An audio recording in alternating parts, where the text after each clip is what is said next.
years? What are the main things that you were getting done there?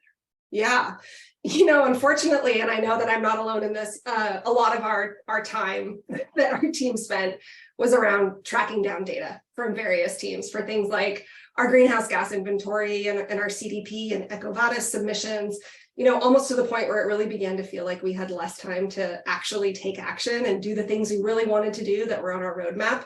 But, if I zoom out, I would say the core of our efforts were really twofold. One was, most importantly, we were really focused on how do we reduce our own impact on the environment through emission reduction and not solely focusing on carbon offsets. And I think that's an incredibly important effort to call out and to focus on for anyone that's looking at this is how do you reduce your emissions first? And then second, our focus area was really all about, what role could we play to also help our customers on their own sustainability journeys? What could we do with our technology now? And what could we focus on in terms of innovation to help down the road and in the future?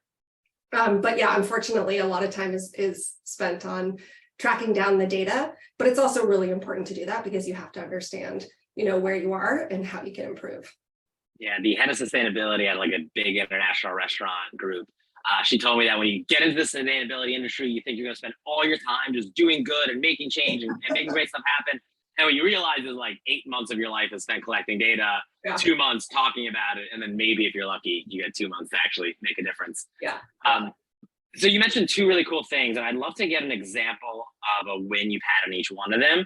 Things that you did at DocuSign to reduce your own emissions, and ways that you helped your customers understand what they can do with your technology to make them a more environmentally sustainable business. Can you give an example of a win you guys had in each of those two categories? Yeah, so let me give you a couple. One was, I'd have to say that when we connected the dots between our products and the sustainability strategy, it was really exciting to see the reactions, and not just about, reducing paper consumption, which is obviously fantastic, but actually thinking about the future of the product and connecting that to climate accountability through agreements, if I use DocuSign as an example.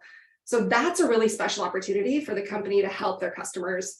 And it drives, a truly purpose-driven organization and culture for employees.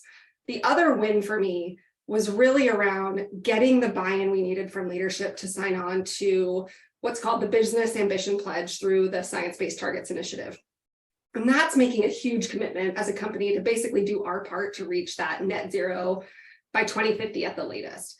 And so I think getting to that point where we made the announcement, we signed on to the pledge, and we went external with it, I think that really gave our team an opportunity to plan ahead and to look long-term versus kind of these like short-term, like yearly wins. We really started to put down and lay our long-term strategy, but with chunks that felt doable and realistic in those like 3 to 5 year increments, because it's hard to plan ahead to 2050. That seems like it's so far away.